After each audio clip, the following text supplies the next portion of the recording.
Beste luisteraars, welkom bij weer een podcast. Gewoon over de mensen achter de vereniging Jokes. Wat gebeurt er allemaal zo rond de vastelovend? Waar we daar geen weet van hebben. Vandaag is Simone Arends-Nefkes. Is lid van de AZ-commissie al 4 jaar lang. En is broed geweest in 2020. Simone, wat doet je voor werk? In het dagelijks leven ben ik praktijkmanager in de huisartsenzorg voor regio Limburg-Noord. Gelukkig getrouwd, 2 blagen. Ja. Ondertussen wie alt zien ze?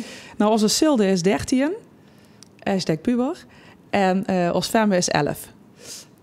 Woelende in een van de mooiste strootjes van het Venlose, geloof ik. De Joeksische stroot van Gans Venlo natuurlijk. Vandoor de Boerenbroelhof. Ja, op de Jangerstroot. Ik ben lid geworden van Jokes 4 jaar geleden. Waarom? Nou, we hadden zo'n fantastische vastelovend gehad. En organiseren zit ook wel in mijn bloot. Als er wat geregeld moet worden, dan doe ik dat geer. Stond ook geer voorop erin. En ik wil heel geer iets voor de stad terug doen. En vastelovend leek me heel erg aan het hart.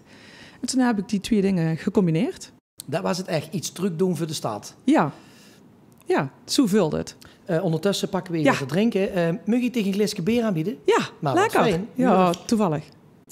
Oh, wat goed fijn. geluid, goed geluid. Zeker. Drink ze met de vasteloven nog een glasje bier? Of, Ja, eigenlijk shoes. Ja? Ja. Dat lukt toch nooit in de café? Zeker. Ja, dat is wel lastig met bestellen. En zeker als de kan er voorbij komen. Hè? Ja. Maar dat lust ik wel graag, ja. Wie is het gegaan bij dich? Vastelovend van vroeger uit, is het echt een paplepel vol? Paplepel vol. Mijn pap is zeer muzikaal. Die was onder andere lid van Joekskapel Schot en Schijf, zelf mee opgericht. Hulde aan de mannen, bij deze ook. En de dames erachter. We liepen elk jaar mee met de optocht, zowel in Blierik op zondag als op maandag in Venlo. En op dinsdag de Boerendinsdag in Venlo. Dus ja, zo heb ik het meegekregen. En dat is ook voor dich echt wel belangrijk dat het dan weer doorgeeft aan die jongen, neem ik aan. Ja, het is een onderdeel van zichzelf. Ja. Dus het is niet zozeer dat ik het door wil geven of moet geven. Hè. Het is een onderdeel van zichzelf, dicht thuis mij met de vastelovend.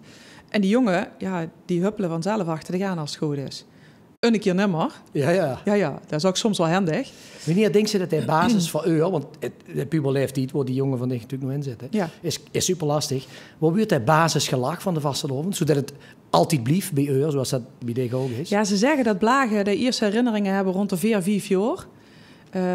Maar ja, ze gingen onze sil was 2 maanden en dat trokken mee in een optocht. Koptelefoontje op, een blauw neusje, een schilke, en dan gingen we weer. En denk je, is hem dat in de vastelovend, doorgeven van generatie op generatie, mij onder de matinee muzikaal, vooraan soms bij de optocht of bij de Joekskapel? Ja, zoals mijn vader altijd zei, het mij doen. En als het echt niet anders kan, dan ga je eens kijken. Ja. Olympische gedachten. Mij doen is... belangrijker als winnen. Ja, zeker. Lid van Jokes, AZ, wat is die taak binnen de AZ-commissie? Nou, binnen de AZ hebben we meerdere verantwoordelijkheden voor de vereniging. Kaartverkoop is er een van. Deurcontrole, dus dan controleren natuurlijk ook echte keertjes. Dus is dat ook zo'n bodyguard aan de deur? Wichtig, heel wichtig, ja. De plaatsing, dus als we gasten binnenkomen, dan begeleiden we ze ook naar een plek. Dat ze op het goede stukje kunnen gaan zetten, dat het allemaal vlotjes verloopt. Zodat het programma ook makkelijk door kan lopen. En we zien natuurlijk, en dat is ons hoofdtaak, verantwoordelijk voor het Boerenbroedersgezelschap. En daar is ze natuurlijk alle affiniteit mee. Door zit de affiniteit, ja. En ik vind dat ook heel erg leuk om mijn kennis en mijn ervaringen door te geven aan nieuwe gezelschappen. Is het nieuwe boerengezelschap nu al zenuwachtig voor de vastelovend die de roos aankomt? Als het goed is wel. Was ik dat toen ook? Heel erg benieuwd en heel erg druk in de voorbereiding. We hadden een prins, en dat werd zich, heet in zijn voorbereiding alles stiekem duid, kosten wij alles oud in die open doen. Vanaf de zomer ziet geen bekend, hè? Voor de zomer, de bekendmaking is de eerste maandag van april. Dan maakt de Rood en de Vors bekend weer het gegund is om nieuwe Boerenbroedersgezelschap te weren. Want je had toch toen, wie is dat gegaan? Je had toch opgegeven? Wie hadden ze opgegeven? En worden toen meteen? Nee, er is nog 2 jaar overheen gegaan. Okay. En in 2018 heb ik heel hard gebukt. Want toen dacht ze dat het zoiets was? Ja, dat geloof ik komen. Ja. En 2 jaar later dachten we nog om het gewoon nog een keer proberen. En toen wordt het dus gegund. Ja. En wie heeft ze die energie vastgehouden? Want dat liet me... Ja, dat is ook lastig en zeker in een stroot. Om iedereen nog een keer op te laaien. En dat hebben we er nu ook wel gezien bij het Zomerparkfeest. Hè. Die hebben zich jaren moeten inhalen. Wie zei het intellectueel zo wie het was. Ja. En dat is warm houden. Dus de strootbarbecue moest doorgaan. Is dat de laatste zet? Proost trouwens, inderdaad. Is dit de laatste zet geweest voor dich om lid te worden van Jokes? Of had ze ervoor wel eens het idee van, ik vind dat wel een toffe club? Goeie vraag. Weet ik. Ja, maar nu gaan we door. Ja, beide denk ik. Beide. Ja. Had ze überhaupt gedacht, vroeger van, ik wil lid van de vastelovensvereniging? Is het ergens een keer voorbij gekomen in die kop? Nee, we zijn wel actief geweest binnen de hockeyclub. En binnen andere vrijwilligerstaken. Vastelovend is dan meer een vanzelfsprekendheid. Maar ik heb natuurlijk ook bij dit gezien, wie veel het kost in tijd en in energie. Ook wie veel plezier dat het ja, veel ze dat ook, wat het kost, maar ook was ze door het trucries. En wat bedoelt ze? Nou, het kost heel veel energie. Maar als ze het goed is, krijg ze nog veel meer energie. Truc. Ja, afgelopen vastelovend dinsdag had ik het zwoer. Want ik had het op maandag iets te laat gemaakt. En dan, toen kostte het heel veel energie op de dinsdag. En dan er 1, 2, 23 gedronken. En dan de koffietouterie mee uitserveren om 7:30 morgens voorzien. Dat was een beetje een gevalletje ouwe. En dat is dan even doorbieden. Ja. Wie viert zich de vastelovend? Neem ons mee in die laatste dag, zeg maar. Dus de vrijdag, de zaterdag. Vastelovend begint officieel natuurlijk op de zondag. Nou, het begint eigenlijk de woensdag ervoor. Want dan hebben we de commissieovend. Kijk. En dan rollen de vatenbeer natuurlijk heel geer door de gaaspiep. Wat is voor de luisteraars, wat is een commissieovend? De commissieovend is de vastelovendovend. Waarin ze met hun eigen commissie van Jokes en een vastelovendovend viert. En zo wie AZ dat natuurlijk behuurt, is dat in boerenbroelofstil. Vanzelfsprekend. En dan hebben we als geluk dat Sjan, de juf, of is het de juf? Nee, dat is geen juf. Sjan Schijnemachers. Sjan Schijnemachers, dat is hoofd dansschade. Die regelt natuurlijk altijd dat de dansschade langskomt. Er komt wat lekkers te eten voorbij. Die zien gelinkt, als ik het goed heb, hè? De dansmarietjes zien gelinkt aan de AZ. Via Sjan. Via Sjan, ja. En Sjan is lid van AZ, ja. En Sjan heeft de dansschade onder zijn hoede. Er is altijd wat te eten en wat te drinken. Een of ander stom spel. Een tombola of een bingo of een...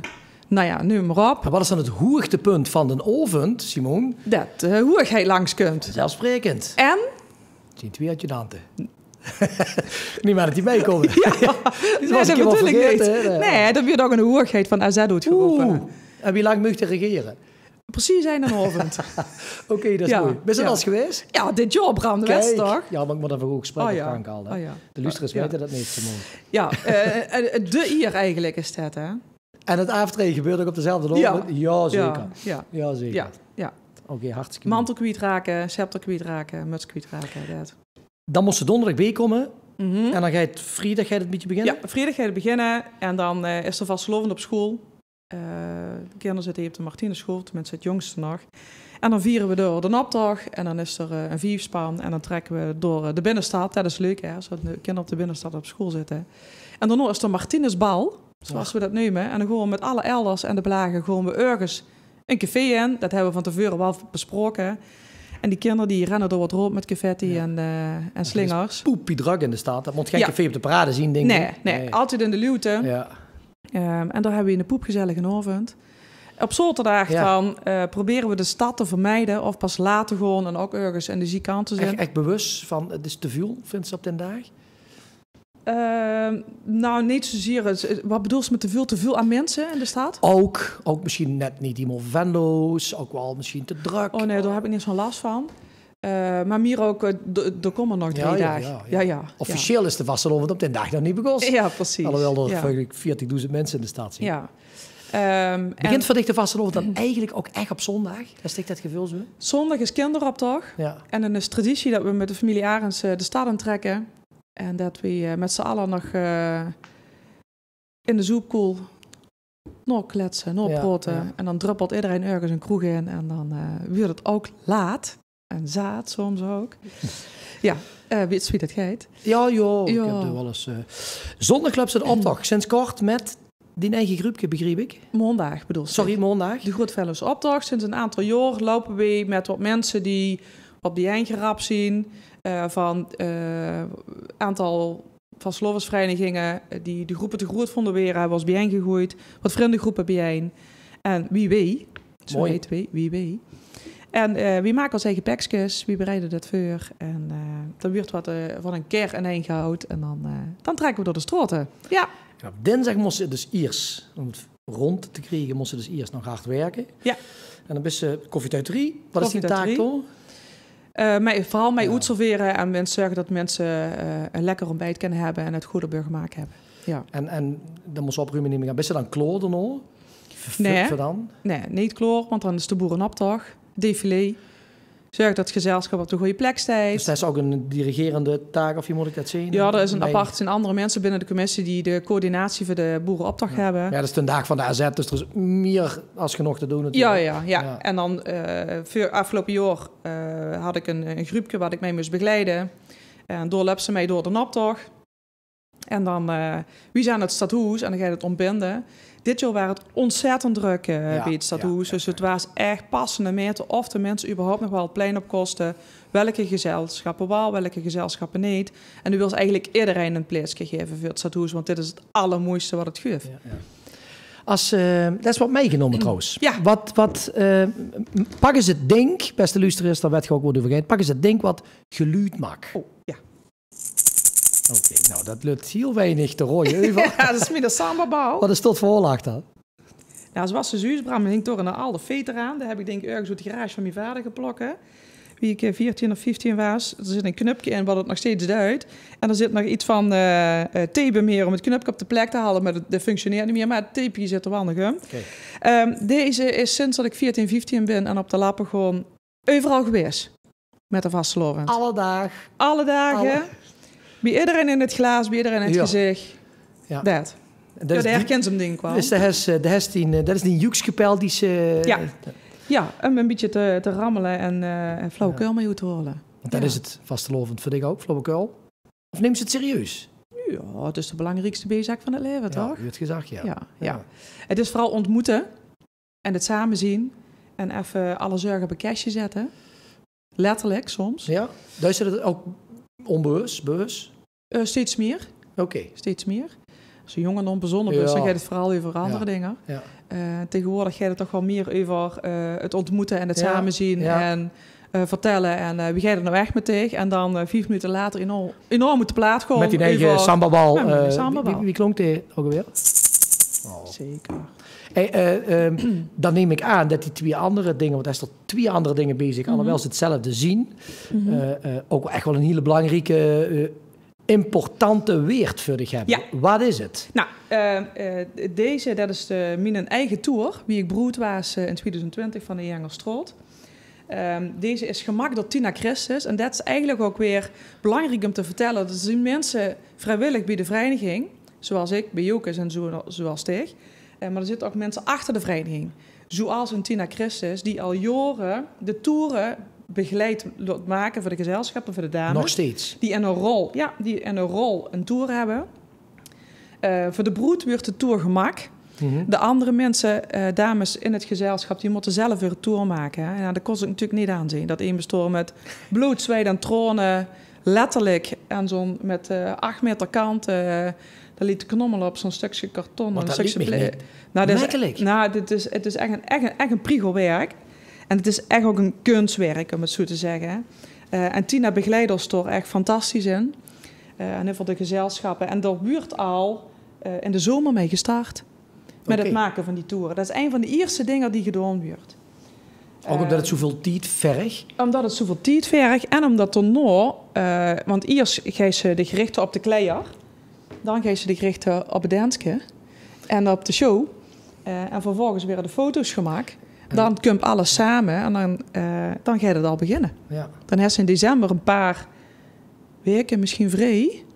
Niet vrij. En in januari begint het. Is dat goed gegaan bij jou in de straat? De aanloop er naartoe. Het zal dus Dat is dus vanaf april bekend dat we het gewoon weer. Nou, dan schuurt ze waarschijnlijk in de actie, in de gezellige emotie en dan in de actie wat we het gewoon doen. Ja.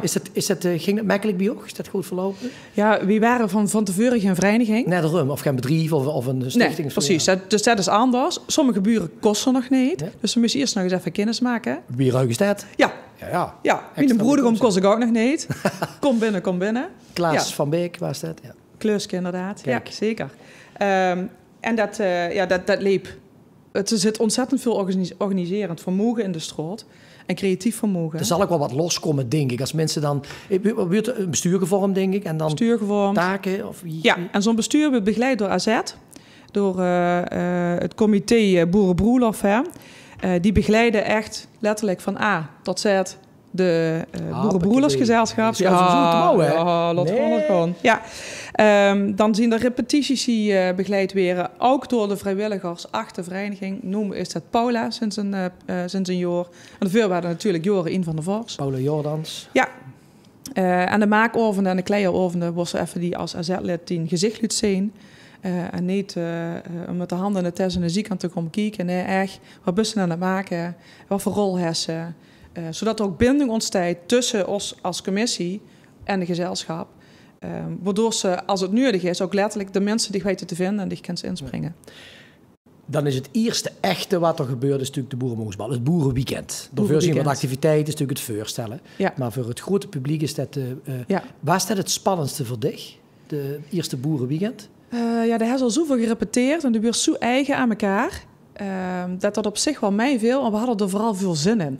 Laat het maar komen. We hebben zoveel met elkaar op dat moment al meegemaakt. Dus juist elkaar al 2, 3 keer in de week. Laat maar komen. Het moet ook vooral gewoon beginnen. Ja, herkent ze. Dat is wel duidelijk, ja. Maar wat vond ze dan als ze terugkijkt? Wat vond ze van die rol? Het speelt een rol. Ja. Zien, geen broed en geen broedegom.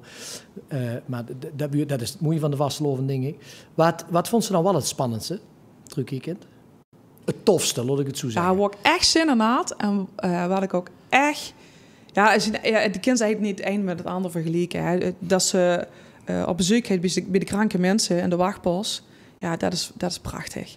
En in een vicarie op het transferafdeling, ja, dat is echt prachtig. Tronen, Klaas met zijn gitaarke. Ja. En we verzingen a cappella met 3 man een liedje. Ja, dat is echt magnifiek. De plezier was ze de mensen kunnen brengen. Dus van heel klein en dan heel groot naar de bühne in de Maaspoort. Op dezelfde dag. Soms wel. Ja. Nee, dat bij het Boerenweekend niet. Dan wordt alles afgeschermd om dat vrij te halen. En dan loopt maar komen. Ja, we hadden er vooral heel veel zin in. En mijn rol, was de inzichtsrol die ik ook echt wel wil. Al regelen had natuurlijk ook wel gekend, hè. Als chef had ook wel gekend. Maar ze zegt dat is het enige die ik echt wil. Dat is wel spannend. Want, zeker. De kids wel willen. Beste Simone, Arends, Nefkes. Maar of het dan leuk, of dat er misschien anderen in de stroom... Liep me. Dat was zeker ook het geval. Ja. Ging dat moeilijk dan? Nee, de komt op gesprek bij het bestuur. En daar zit immers van Jokers bij. En die bepalen samen wie de rollen verdeelt gewoon weer. Dus dat is wel een extern. In principe een extern emus. Nee, dat is intern en extern, een mix. Okay. Ja, en dan moest ik ook echt wel even pitchen en dicht neerzetten. Ja. Moest wel een goed verhaal hebben. Maar dan wordt wel even goed in de balans gelegd van niet zeggen, ik ben Truus en ik heb een leuk snuitje en dat is het. Ja. Je moest het ook kunnen dragen. Maar dan waren het voor dich natuurlijk als initiator ook wel een beetje in de stroot, organisator, maar ook uiteindelijk als de moeilijkste rol is misschien toch het broedspaar. Dat is gelijk voor de hoofdprijs, toch? Ja. Waren het ook echt achteraf gezien wie ze dat verwacht? Meer. Ja? Meer als dat. En ik zag volgens net, wat waren nou het tofste momenten? Dus dat waren echt ook bij die kranke mensen. Maar de aanloop naar de optocht toe, de boerenoptocht, op de dinsdag, en in Drijnoord-Stadhuis, dat ze die kolkende mensen, massa al huurs en dat geroezen moest. De eeuwige foto in Tante Bet is altijd die foto. Ja, echt fantastisch. En dat ze dan van wie af bij centrale balkon, die vader en moeder met de troon in de ogen, zoiets. Ja, dat zien de momenten. Ja. Is dat het hoogst holbare voor een Venno's meetje? Dat denk ik niet. Maar dat is dan wel het hoogst holbare, Simone. Vul maar in, Bram. Ja, denk ze... Vindt zich dat zich prinses moest kunnen weren? Nou, prinses hoeft niet. Dan roei ik hem er even in. Ja, nee, hoeft niet. Het mag onderhand wel wat meer... Nee, Ik schud je nog een beetje bij, mag dat? Ja, had ik aan wel leeg. Nee, maar het moet een beetje doordrinken. Dat Oh, die wil zo klaslippig weer. ja. Ja, daar ga ik al. Nou, dat hoeft niet per se. Ik denk dat ze wel minder conservatief mag zien met behoud van de tradities. En dat is in mijn ogen niet gerelateerd aan of ze blond is, of dat ze bruine ogen heeft, of dat ze een kleurkap op die snoet heeft, of dat ze een andere seks is. Het gaat over de juiste persoon op de juiste plek. En dan maakt de rest allemaal geen fluit uit. Is dat mogelijk, zeg maar, vasthouden aan tradities, enigszins conservatief zien en toch vernieuwend en mee willen gewoon? Ga je dat goed samen? Zeker, ja. Als ze met de tijd langzaam meegreus, dan is dat zeker mogelijk. Ja. Zo zit het ook zo straks verder. Denk zich dat Jokus, want daar ben je lid van, en op dit moment is dat nog niet zo, dat dat op termijn zo gewoon gebeuren. Gewoon, ik zeg niet dat ik dat per se wens of wils, maar denk je dat we er naartoe groeien over 22 jaar, 33 jaar? Ik hoop het. En niet omdat het allemaal maar multicultureel moet zien en... Nou, nemen we dan maar op wat de politieke besluiten erover zien, of uitspraken erover zien. Het mag voor mij wel wat meer de kant doet. Gij het al een beetje de kant doen? Dat weet ik niet. Als je kijkt hoeveel dames er nu binnen Jokus zitten bijvoorbeeld, dat is bijzonder veel. Ja, er zullen mij wel wat meer nog op sleutelposities mogen zetten. En wat zien we die sleutelposities? Voorzitters van commissie bijvoorbeeld. Dan ben je dus ook meteen roodsled. Ja. Ik zie niet lachen. Ja, nee, ik vind het een mooie... Ik kan me ook voorstellen dat het ook lastig is, zoals ze er naartoe wil. Maar ja, de wedstrijd soort dingen, dat moet altijd heel rustig, stapje voor stapje. Ja, precies. Mensen, of komen tegenwoordig te snel doorheen? Nee, het moet niet onder druk weer gedaan, omdat dat we zoveel vrouwen in dienst moeten hebben en zoveel mannen in dienst moeten hebben en zoveel met een kleur en zoveel met sproetjes en zoveel met scheef Maar niet per definitie zo zien, dik is dit, dus dan ga je het niet. Nee, precies. Het gaat even de juiste persoon op de juiste plek. Ja. En dan moet de rest niks uitmaken. Maar dan krijg je dus een prinses of een prins met dan een dame. Wie moet dat zien? Ja. Want het sprookje, dat is natuurlijk altijd wat verteld wordt. Het sprookje is dat het een prins is. Als ze poester is een dame. Weet je, de kind wel zeggen, ik wil nu een event hebben. Ja, dat klopt, maar dan is het sprookje net maar het sprookje zien. Ja. Kan ook. Is dat prima, dat allemaal dat soort dingen dus verdwijnen en dat er dus, als het maar samen gaat? Ja, met wel behoud van de traditie. En de traditie hoeft voor mij niet man-vrouw of die hele discussie te zien, als wel dat we het feest vieren. Met de veren, met de toer, met de koetsen en noem maar op. Mag ik dich dan een liedje laten huren? En mag ik dit dan ook bijvoorbeeld in een man zien? Oh, fijn. Je kunt hè? Oh, Samba welke erbij. Volgens mij ga ik sowieso al wat mensen kennen. Is dat die band? Ja, dat vind ik echt heel erg tof. Als die inzetten, dan zet de tent op de kop. Ja. Afgelopen vastgelovend speelden ze bij de klep op Boete. En ik stond vooraan, iedereen was naar huis. En ik stond er nog. Dit kwam langs. Juist. En dan heb ik in de topoven. Ja. Dit nu ook dus, dat dansmarieke, dansmeneerke, dat is allemaal prima? Maar ja. Het moet geen persiflage van zichzelf weren dan, hè?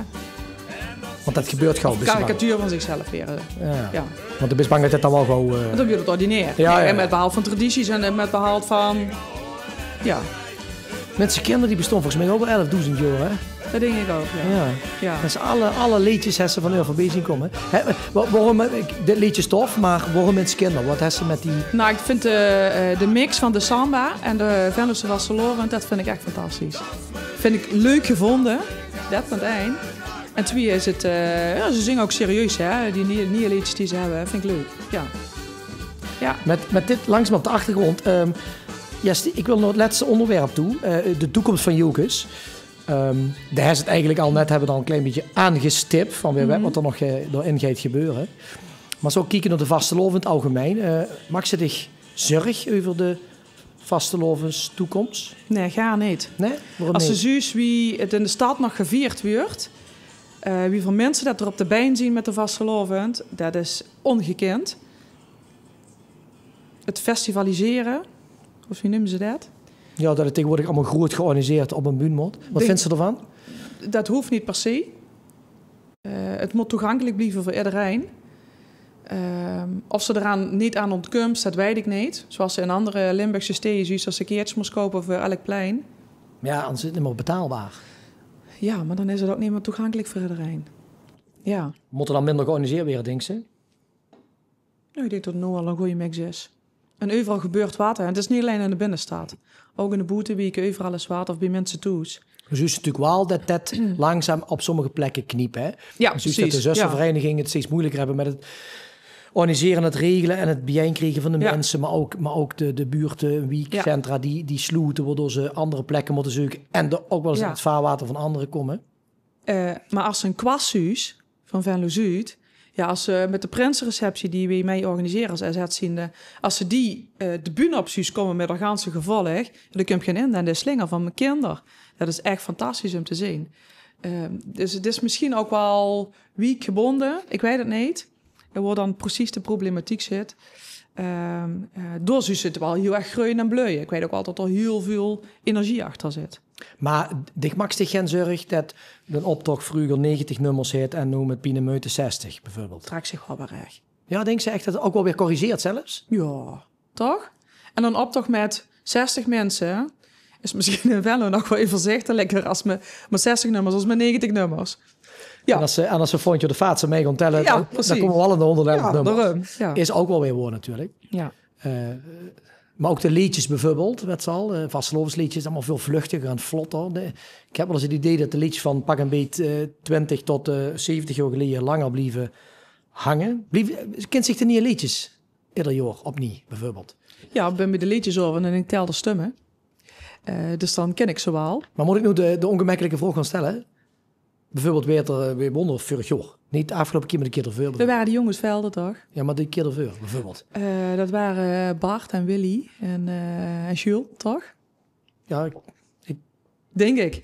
Hoop ik. En anders dan bij deze, ik heb gewonnen. Ja. Dat is niet wel leuk. Nee, die doet echt helemaal mee in die hoedanigheid. Wil, die springt toch altijd, dus maar niet goed. Die heeft altijd gewonnen. Oké. Met de dans Marietje op de achtergrond. Vroeg ik me gek af, Simon, zie je nog iets vergeten? Moet ik nog iets vragen? Ja, dat is een goeie vraag, hè? Goeie vraag, ja. Dat is ook nog de tour, weet ik, van die dochter. Ja, die was bij het Blagengezelschap.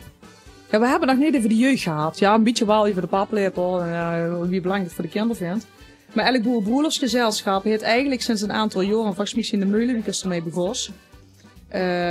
Die hebben een blagengezelschap. En door huur eigenlijk alles was in het grote huis, het grote mensengezelschap, daar is ze ook voor de blagen. Dus dat geldt ook voor de kleier, de liedjes, de act, de repetities. En wanneer presenteren ze zich dan? Op welke momenten? Ze presenteren zich op Boerendinsdag. En dat hebben we dit jaar voor het eerst boete gedaan in de zoekpool. Zonnetje kwam door. De ganse zoekpool stond vol met kakatoetjes. Kwante kakatoetjes. De kwante kakatoekomst. Oh ja, dat was ze zo knap gevonden, hè? Ja. Die wilde confetti nog goed in door. Ja. En dat is een machtig moment. En die jongen die gewoon er ook mee in op. En zo kan ze eigenlijk ook toewerken op behalve van tradities met een kwinkslag. En elke generatie brengt iets nieuws met zich mee. En als we nou in ieder geval de tradities doorgeven aan ons blagen, dan kunnen we dat wel goed. Dick maakt ze 11 jaar bij Jokers rond. Zien we de komende jaren nog binnen de vereniging hard werken? Moet ik dat nog een beton geven? Nee, zeker niet. Het is niet in beton gegoten. Maar de vrijwilligers zien wel het kurkskubel op de vereniging drief. Zeker. Nou, dit schootstuk wil nog wat leven hier. Ja. Dus de komende jaren. Ja, we kunnen niet in voorzitter, dus ik ben heel benieuwd. Binnen de AZ kunnen we niet eens. Ja. Nou, laten we inderdaad... geen druk erop. Nee. Nou, laten we Rob ook niet uitnodigen voor een gesprek. Beste luisteraars, dank u wel. De podcast over de LU achter de vereniging, die niet altijd veel opstond. Maar wel mij zorgen dat de vastelovend is wat het helemaal fijn is. En we sluiten af met dans. Dans met de dank.